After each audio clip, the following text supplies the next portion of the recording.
श्रद्धेय अध्यात्म प्रेमी बंधुओं, माताओं, बहनों, हम लोग सदगुरु महाराज की जय करते हैं। जय करते क्यों हैं? जय होती किनकी है? जिन्होंने विजय पाई।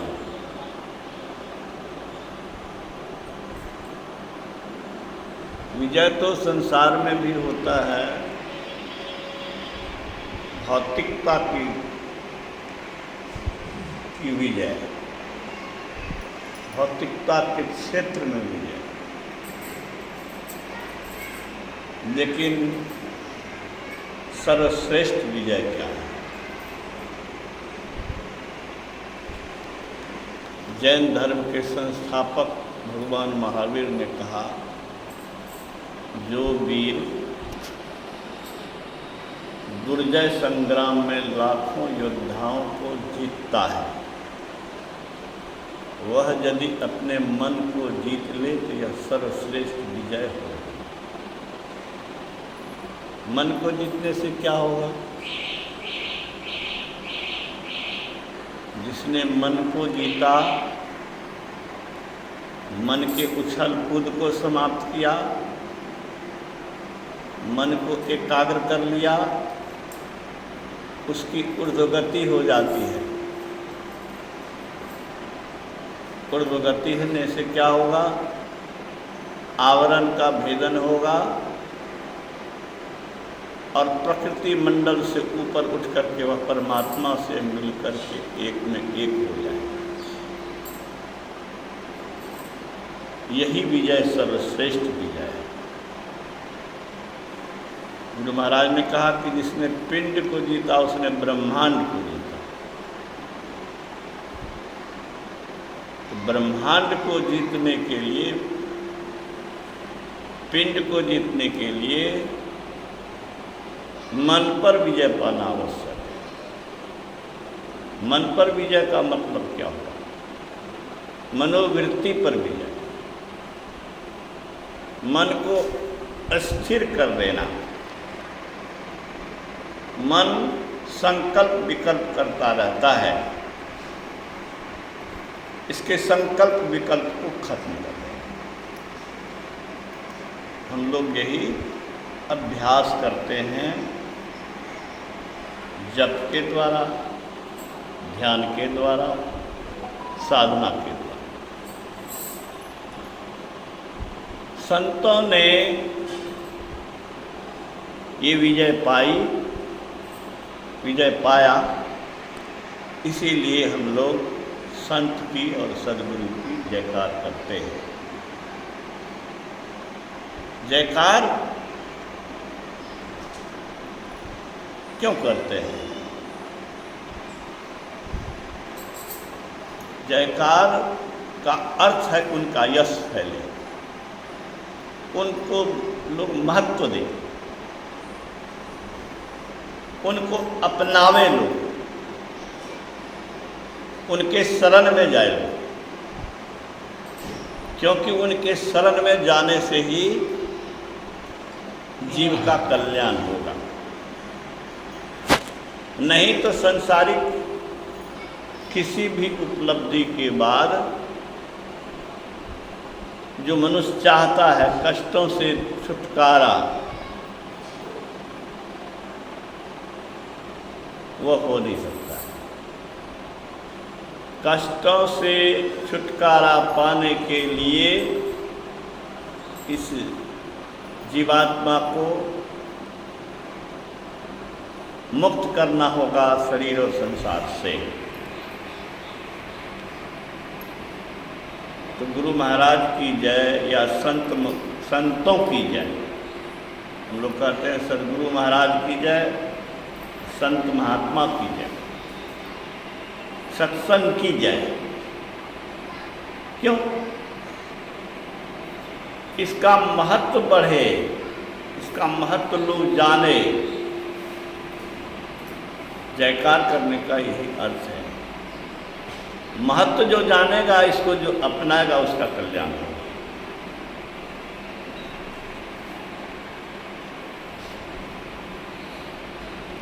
अभी हम लोग संत सुंदरदास जी के वचन को सुना।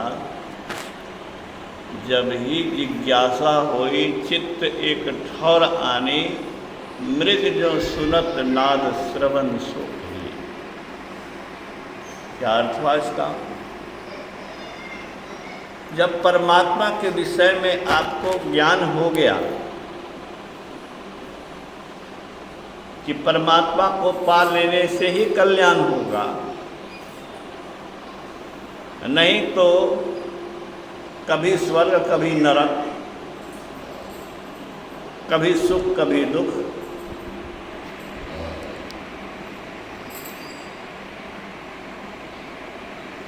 कभी छटपटाहट कभी मस्ती, ये चलती रहेगी। इससे छुटकारा पाने के लिए परमात्मा के पास जाना आवश्यक है। ये ज्ञान अगर हो गई तो परमात्मा को पाने की भूख होनी चाहिए।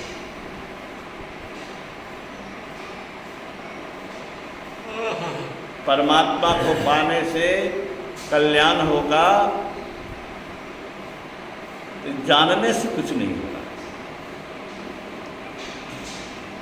जान लिया, बहुत ज्ञान आपके पास है, उस ज्ञान का कोई उपयोग नहीं कर रहे हैं, तो जानना किसी काम का नहीं है। बल्कि जैसे आप अन्न खाते हैं और उपयोग नहीं करें, क्या होगा? उपयोग नहीं करेंगे, आपका शरीर बीमार होगा।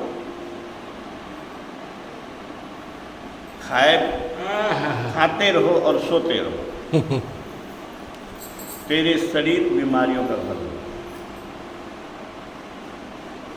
ज्ञानी कहते हैं कि ज्ञान तुमने पाया, उसका उपयोग नहीं किया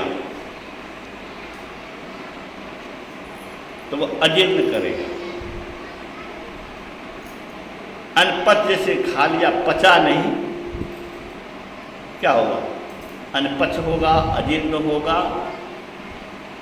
ऐसे ही आपने ज्ञान तो पाया लेकिन उसका उपयोग नहीं किया तो ज्ञान अनपच पैदा करेगा। उपयोग करने के लिए क्या करना होगा? जो ज्ञान आप पाए इसका उपयोग कैसे आप करेंगे? सीधी सी बात है कि आप अगर सत्संग नहीं करेंगे आपको प्रेरण नहीं होगा।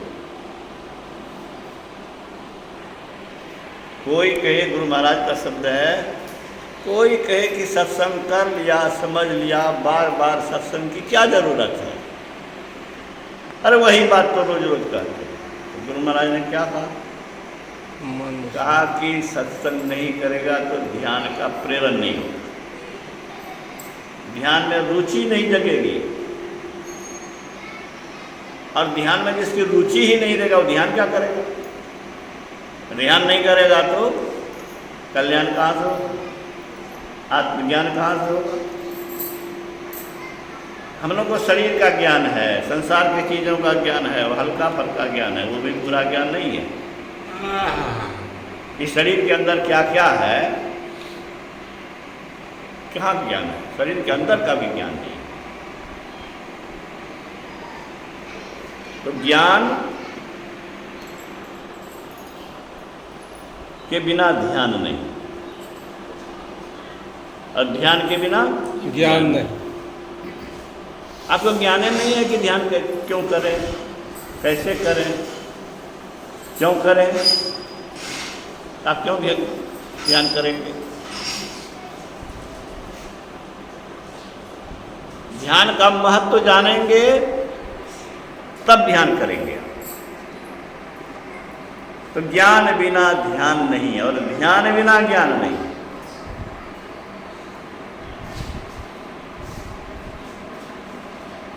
ध्यान, कोई ज्ञान संसारिक नहीं हो, लेकिन ईश्वर के विषय में जान लिया और उसको पाने के लिए ध्यान अगर करने में लग गया, गुरु से युक्ति लेकर के, और अंतर में अगर मन इंद्रियों से ऊपर उठ गया तो वह सर्वज्ञ हो जाएगा।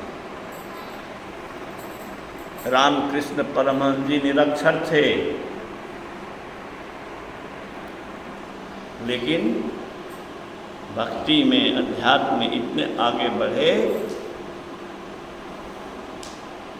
कि स्वामी विवेकानंद का वह मार्गदर्शक बने, गुरु बने, और उन्होंने कहा कि मेरे जीवन को भगवान हैं, गुरु ही नहीं, मेरे जीवन के भगवान हैं।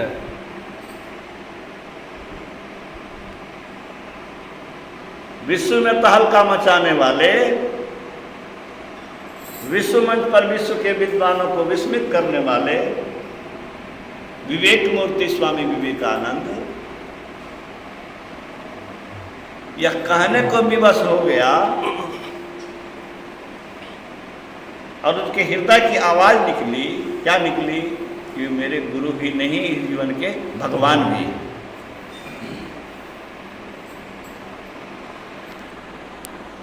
भगवान को लोग सर्वश्रेष्ठ मानते हैं, तो उन्होंने भगवान माना का मतलब क्या? सर्वश्रेष्ठ माना। संसार में मन उनके समान कोई नहीं।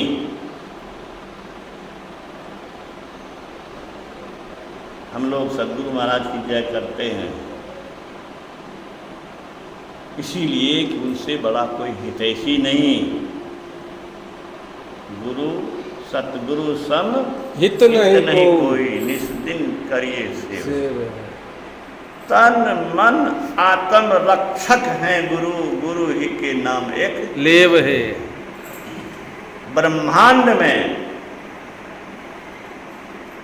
आपके तन की रक्षा कोई कर सकता है क्या? कितनी देर कर सकता है? नजदीक में रहेगा तो थोड़ी बहुत सेवा करेगा, रक्षा करेगा। सांप आया तो मार के भगाएगा, लेकिन वो हर हमेशा साथ नहीं रह सकता। हर हमेशा साथ कौन रहेगा? अंग संग हर वक्त रहता, प्रकट हो आता नहीं, अंतर के अंतिम हमें गुरु है, मन बता पाता। ईश्वर के रूप है वो, सगुण रूपी ईश हो सबको नजर निहार। गुरु गुरु नहीं है, गुरु तो ईश्वर ही है। मातहु ते बड़ी छोह करे नित, पितहु ते अधिक भलाई हो। वाह क्या चीज है, क्या गुरु महाराज ने लिखा है। अरे माता पर जरा गौर तो करो कि माता का क्या उपकार है। माता से बढ़ के प्यार कौन देगा? माता से बढ़ के तपस्या कौन करेगा? माँ से बढ़कर के शुभ चिंतक कौन होगा? बच्चे के जीवन को बनाने वाले धरती पर की देवी अगर है तो माता है। और गुरु महाराज क्या कहते हैं? माता उससे भी बढ़ कर के प्रेम कर। अब समझिए कि उससे ज़्यादा प्रेम कौन करेगा? माता से बढ़ कर के तो धरती में प्रत्यक्ष रूप में हम लोग को कोई प्यार दिया हो, स्नेह दिया हो, कष्ट झेल करके भी सुख पहुंचाया हो, अपनी लालसा को लात मार करके हमारी लालसा को पूरा करने के लिए वो किसी तरह का कष्ट और कुर्बानी देने को तैयार रहती है। उस माता से भी बढ़ कर के प्रेम करते हैं। माता बेचारी है, उसकी तो एक सीमा है। आप दर्द से छटपटा रहे हैं, माँ दवा दे सकती है, लेकिन माँ आपके दर्दों को समाप्त करने का उपाय नहीं कर सकती, लेकिन गुरु कर सकते हैं। पितहु ते अधिक भलाई है, कुल मालिक होते बड़ी कृपा धारे, गुरु संग नाई सहाय। नाई सहाय। क्या चीज है, हम लोग मानते नहीं हैं। अगर गुरु की इतनी महत्ता दें तो गुरु का के आदेश की अवहेलना नहीं करें। आदेश की अवहेलना क्यों करते हैं? इसीलिए करते हैं, परवाह नहीं है।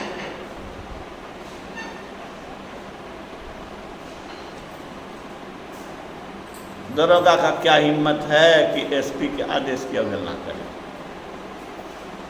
दरोगा की क्या हिम्मत है कि एसपी के सामने ऐसी हरकत करे जिससे एसपी नाराज हो जाए? कर सकता है क्या? उदंड की तरह ऐसे लेट करके बैठ सकता है क्या? बिल्कुल सावधान मुद्रा में रहता है कि कहीं हमारे एसपी साहब नाराज न हो जाए। नाराज नहीं। उसकी नाराजगी का इतना भय जो मरने वाला है, जो क्षणिक हमको पावर देता है, जो परमानेंट पावर देगा, उसकी हम परवाह नहीं करते। परवाह क्यों नहीं करते हैं? इसलिए उनका महत्व नहीं देते। महत्व कर देंगे तो पल पल ध्यान रखेंगे कि हमारे किसी एक्टिविटी से, मेरे किसी कार्य से, मेरे किसी विचार से वो रुष्ट न हो जाए, उनको बुरा न लग जाए। हाँ? रहता है इतना ध्यान? नहीं रहता। हम भी बोल रहे हैं, बोलने से क्या होगा? हम भी इतना ध्यान नहीं रख पाते हैं, लेकिन कोशिश कर रहे हैं। कोशिश कर रहे हैं कि हमसे, हमारे मन में भी ऐसी बात न आवे जो गुरु महाराज के आदर्श के खिलाफ है, उनके आचरण के खिलाफ है, उनके उपदेश के खिलाफ है, उनके आदर्श, आदेश, आचरण, विचार के प्रतिकूल चलने का क्या मतलब हुआ? समझो क्या हुआ? अपना गला काटना। समझ रही है? गुरु के आदेश, उपदेश, आदर्श, आचरण, विचार की अवहेलना अपने भविष्य की अवहेलना है। एक तो सुनने में आया कहीं, आप बैल मुझे मार, आप बैल मुझे मार। सांड आ रहा है गली से, जान रहे हैं कि वो हिंसक है, आप बढ़ते जा रहे हैं। आप तो कहते हैं कि आप मुझे मार, जान रहे हैं कि क्या हिंसक है। मैं कॉलेज जा रहा था, मेरे ऑपरेशन के बाद की घटना है। उपेंद्र बाबू के घर के निकट वो कवरगाह की तरफ से जो ढलिया रोड आता है, इसे मिलता है अपने रोड में, उधर से भैंसा या भैंसा नहीं भैंस, अब भैंस के पीछे भैंसवार। लेकिन भैंस जो है, मत पूछिए, उसकी एक्टिविटी बोल रही थी कि उसके आगे कोई आएगा तो सब उसको उठा के पटक देगा। हाँ, ऐसे ऐसे करता था, सिंह घुमाता था पूरा। हम तो देख के डर गए। अरे इस बार चुपचाप है नहीं, वो भी पीछे पीछे आ रहा है। हम तो डर गए कि तो सामने पड़ेंगे तो मुश्किल हो जाएगा। उस समय में एक घर था, उपेंद्र और घर के आगे में फूस का, तो सड़क से हट करके हम फूस के तरफ पीछे में छिप गए। और उधर से आ रहा था मजदूरी करने के लिए, मजदूरी मत पूछिए उसको क्या थे। बचपन में देखे थे सुगर को भैंस के बीच में छोड़ देता था, घिच घाच करके उसको जो है भैंस वगैरह पटक पटक के मारता था, और लोग ताली बजाता था। बेवकूफ़ सबका हालत देखे, किसी जीव का दुर्दशा हो उस बार हंसे। वैसा ही रूप मैंने उस भैंस को देखा, जीवन में पहली बार देखा भैंस को, कि भैंस भी इतना आक्रामक हो सकता है। उठा के पटक दिया और पटक के उसके हड्डी को तोड़ दिया। और भैंसवरबा जो है सिर्फ ऐसे ऐसे कर रहा था ना, धीरे धीरे से, ये नहीं कि कस के लाठी मारे, ये नहीं। हमने उसको डांटा कस के, हम कहे कि उसका जान जा रहा है, या तुम जो है सब टोंकता है। मेरे कहने का मतलब क्या हुआ? मेरे कहने का मतलब हुआ कि साढ़ आ रहा है तो बचने का उपाय करोगे ना, किया ना, छिप गए ना, तो काल तो आएगा, बीमारी तो आएगी, कष्ट तो आएगा, पीड़ा अभाव तुम्हारे जीवन में आने ही वाला है। वह भैंसा बन के आएगा और तुमको रगड़ रगड़ करके पीसेगा, कराहोगे, छटपटाओगे। बचने का उपाय क्या है? बचने का उपाय यही अभी जो आपने दोहराया, संत मता बिनु गति नहीं, सुनो सकल बेकान, जो चाहो उद्धार को तो बनो संत संतान। उद्धार का मतलब क्या हुआ? दुखों से छूट जाना, अभाव परेशानी संकट विपत्ति से मुक्त हो जाना। संत शरण जो पड़ा ताही का लगा ठिकाना, और कहीं नहीं कुशल सकल बैरा चबाना। तो हम उस संत की परवाह अगर नहीं करते, उनकी नाराजगी का डर नहीं है, क्या होगा बोलो? तो दुर्दशा को बुलाना है। ये आप भैंस हमको वैसे ही मार जैसे उस मजदूर को पटक के मारा। बड़ी आवश्यकता है। तो संत सुंदरदास जी क्या कहते हैं कि जब जान लिया, क्या जान लिया?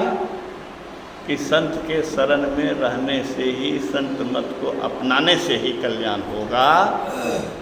तो संतों के मत को कैसे सुनो? जैसे मृगा सुनता है। जिज्ञासा हो गई, कौन सी जिज्ञासा हो गई? आत्मज्ञान पाने की। कौन सी जिज्ञासा होगी जी? आत्मज्ञान पाने। क्योंकि आत्मज्ञान पाने का मतलब हुआ विषय ज्ञान से अलग हो जाना। आत्मज्ञान पाने का मतलब हुआ अपनी आत्मा की शक्ति को जान लेना। और ये तब होगा जब माया के आवरण से हम अपने को ऊपर उठा लेंगे, आत्म तत्व में स्थित होंगे। जैसे शरीर में हो तो शरीर से क्या सब हो सकता है हम जानते हैं ना। अभी अगर सांप आएगा तो भागेंगे या लाठी लेके उसको मारेंगे। शरीर में है तो शरीर के ज्ञान है हमको कि शरीर से हम क्या सब कर सकते हैं और दुखों से कैसे बच सकते हैं। आत्मज्ञान होने के बाद क्या होगा? आत्मा की शक्ति को हम जानेंगे और उसका उपयोग करेंगे। उसका उपयोग करके हम क्या होगा? उसका उपयोग करके निश्चिंत रहेंगे। क्यों निश्चिंत रहेंगे? आत्मा को किसी चीज की जरूरत नहीं। आत्मा को किसी चीज की जरूरत नहीं। इसको कष्ट पहुंचाने वाला कोई नहीं। नैनं छिन्दन्ति सहस्राणि नैनं दहति पाप कहना चैनं क्लेदयन् तापो न शोष्यति मारुतः। आत्मा न कटता शस्त्र से, आग से जलता नहीं, सूखे न आत्मा वायु से, जल से कभी नहीं। शरीर को छत विछत कर दो, उसको कोई परवाह नहीं। गुरु महाराज के प्रवचन में आया कि बंदा बैरागी को फर्रुखसियार ने कहा इस्लाम स्वीकार करो। कैसा निरसंस था, कितनी गलत बात है। अरे जिसको जो मत है अपना अपनाता है, हम जो कहते हैं वही करो। ये तो पावर का दुरुपयोग है, ये इंसानियत नहीं है।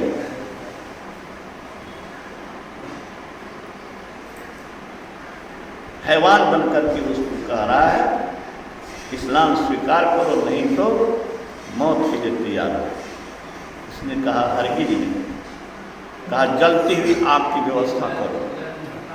जलती हुई आग की व्यवस्था की गई उसमें लोहे का गरम सलाखा लाल हो गया, लोहा का सलाखा, और उससे उसके मांस को नोचता था।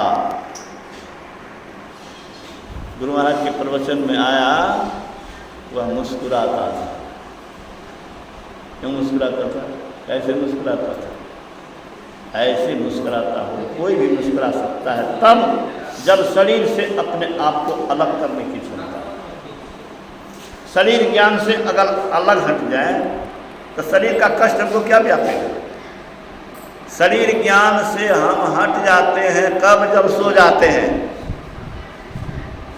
यह भी शरीर ज्ञान से हटना है, और समाधि के द्वारा, ध्यान के द्वारा भी शरीर ज्ञान से हटा जाता है। दोनों हटने में अंतर है। क्या अंतर है जी? उसमें सचेतता रहती है समाधि। Thank you. सोए रहने में शरीर का ज्ञान नहीं, अपना ज्ञान नहीं, कुछ नहीं, और समाधि में अपना भी ज्ञान, संसार का भी ज्ञान, लेकिन शरीर के कष्ट से कोई लेना देना उसको नहीं।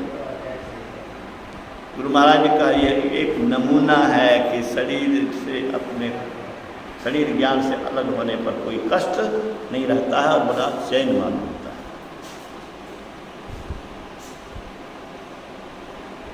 इस आत्मज्ञान को पाने की जब भूख जग गई, जिज्ञासा हो गई, तो सुंदरदास जी कहते हैं कि संतों की बात को कैसे सुनो? कैसे? मिर्गा की तरह। मिर्गा की तरह सुनो। मिर्गा सुनने में इतना मशगूल हो जाता है कि व्याधा उसे पकड़ ले, मारने वाला हत्यारा उसको पकड़ के जो करना होगा करेगा, लेकिन वो सुनना नहीं छोड़ता है।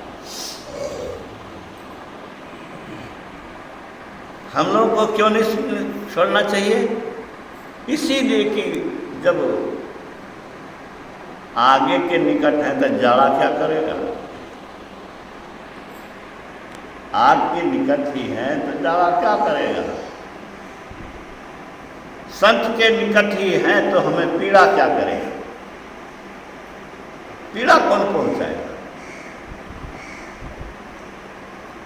संतवाणी को अगर अमल में ला रहे हैं, उनको सुनने में मशगूल हैं, तो संतवाणी को गुरु महाराज कहते हैं, उनको संतों की प्रतिमूर्ति मानता हूँ। क्या? संतों की वाणी संतों की प्रतिमूर्ति है। प्रतिमूर्ति है, मामूली बात नहीं है। इसके तह में जाइए। क्या तह में जाइए?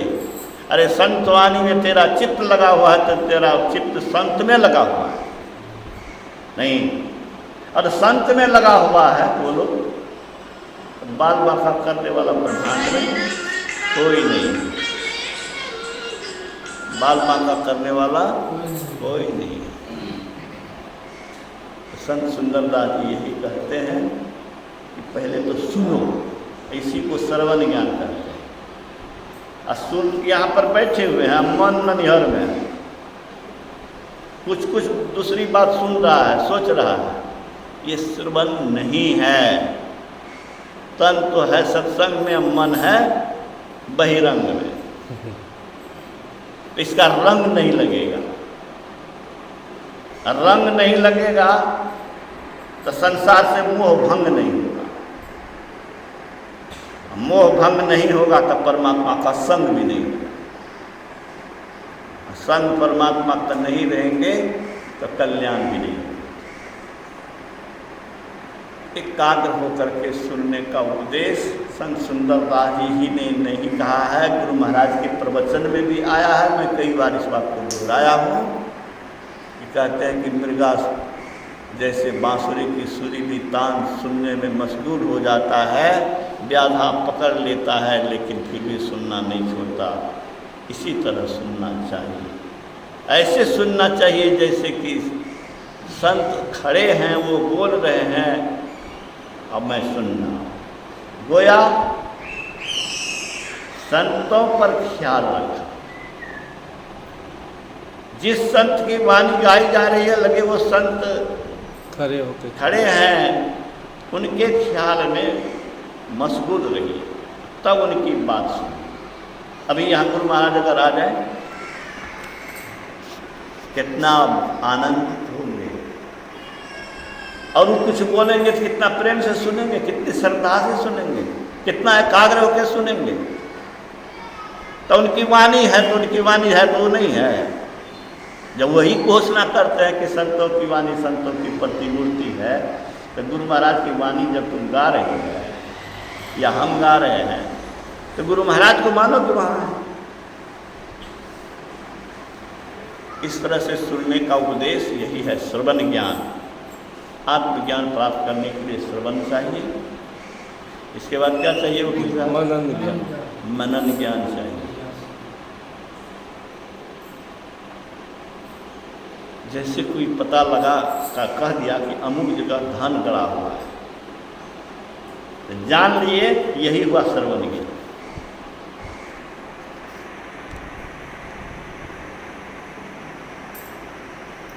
अब पाने के लिए सोच रहे कि कैसे पाया जाए। है तो वहाँ जंगल में है, बाघ सिंह है, उसको परास्त करते हुए कैसे वो खजाना से हम ले, ये विचार कर रहे हैं। ये विचारना कौन चीज़ है? यही मनन ज्ञान। ईश्वर है अपने अंदर में, उसको पाने से कल्याण होगा, ये सुन करके ज्ञान निश्चय हो गया। अब सोच रहे हैं कि कैसे उसको पाओ। तो मनन ज्ञान कैसा हो? क्या कहा संत सुंदरदास जी ने?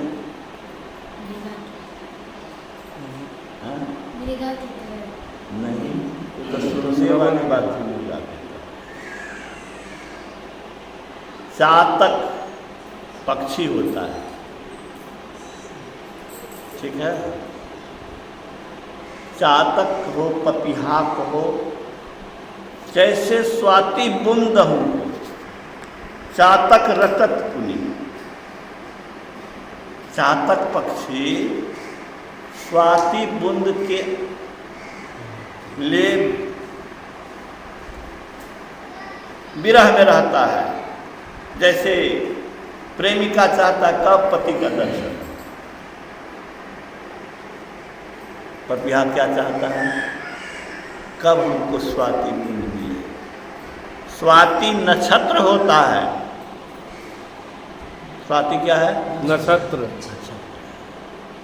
स्वाति नक्षत्र के बूंद को जब तक वह लेगा नहीं तब तक वह तृप्त होगा नहीं। उसका विशेष लाभ मैं तो देखा नहीं हूँ, लेकिन संतवाणी में यही पढ़ता हूँ। बहुत जल है, कहाँ नहीं जल है? जल की कमी है। जलाशय है, नदी है, समुद्र है, बादल बरसते रहता है। उन जल से उसको कोई लेना देना नहीं है। वह एक तक आकाश की ओर देखता रहता है, कब स्वाति बुंद आएगा, स्वाति नक्षत्र आएगा, तो उसको पता नहीं है, लेकिन आकाश की ओर देखता रहता है। जब स्वाति बुंद गिरता है तो वह तृप्त होता है। कहते हैं कि एक तक उसका ध्यान कहाँ पर है, कब स्वाति बुंद हमको मिले। तो मनन ज्ञान क्या है, समझ में आया? जी। हम भी सोचते रहें, विचारते रहें। क्या विचारते रहें? कि कैसे हमारे अंदर में वो परमात्मा का किसी न किसी रूप में झलक मिले, कैसे मन एकाग्र हो, कैसे बिंदु रूप में या गुरु प्रत्यक्ष रूप में हमको दर्शन दे। इसके लिए मनन करना, इसके लिए विचार करते रहना, यही क्या है मनन ज्ञान।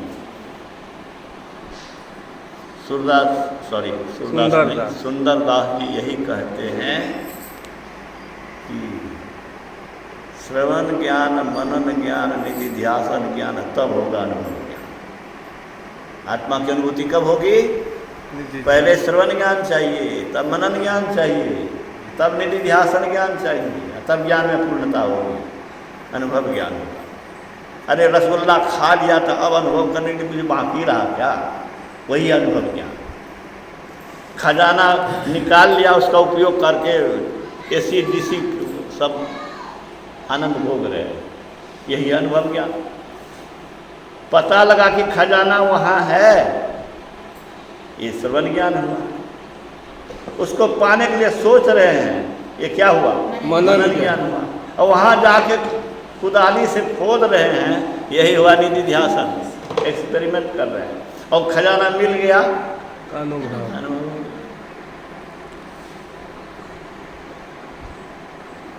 इसी तरह कोई स्वादिष्ट चीज हो, उसके विषय में पता लग गया कि वहाँ पर जो है वो फल मिलता है, ये श्रवण ज्ञान हो गया। वहाँ से फल कैसे लावेंगे इस पर विचार कर रहे हैं, ये क्या हुआ? मनन ज्ञान। और वहाँ जा कर के गाछ पर चढ़ रहे हैं, फल को तोड़ रहे हैं, और जो बाधा है उसको हटाने के लिए लगा भी दिया कि अगर सांप आवे तो तुम मारना, बाघ आएगा तो तुम बंदूक चला देना, ठीक है। इसको दो तीन तरह से समझ सकते हो। धन के विषय में सोच सकते हो, फल के विषय में सोच सकते हो। तो संत सुंदरदास जी क्या कहते हैं? जैसे पपीहा तालाब के जल को, नदी के जल को, समुद्र के जल को और नक्षत्र के जल को महत्व नहीं देता है, वह सिर्फ महत्व देता है स्वाद की देता है। ऐसे ही संसार के किसी भी उपलब्धि का महत्व नहीं देना तुझे। देना महत्व सिर्फ परमात्मा को पाने की भूख, ये मनन ज्ञान। निधिध्यासन ज्ञान के विषय में क्या कहा उन्होंने? कि जैसे रात्रि में चकोर जैसे, रात्रि में चकोर जैसे चंद्रमा को धरे ध्यान। चकोर एक तो हुआ चातक, पपीहा स्वाति बुंद के लिए तरसता है, और चकोर चकोर क्या करता है? चंद्रमा के लिए, चंद्रमा को एक टक देखते रहता।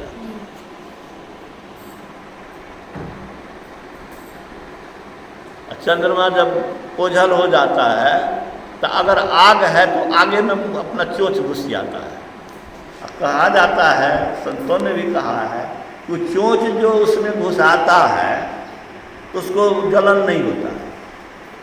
आश्चर्य का बात सुनने का है, लोग को विश्वास नहीं होगा। हमको भी विश्वास कहाँ हृदय से नहीं हो रहा है, लेकिन जब गुरु महाराज कह दिया तो हम मान गए।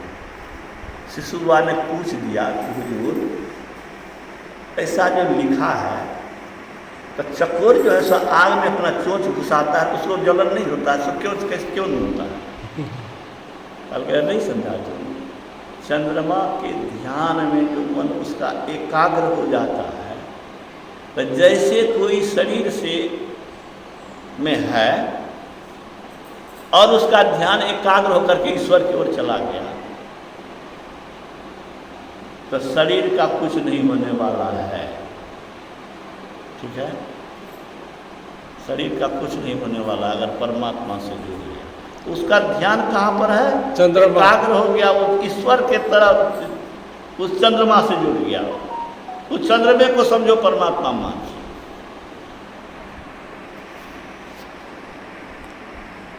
दूसरा कोई चीज पर उसकी नजर नहीं है, बस वही नजर, वही नजर।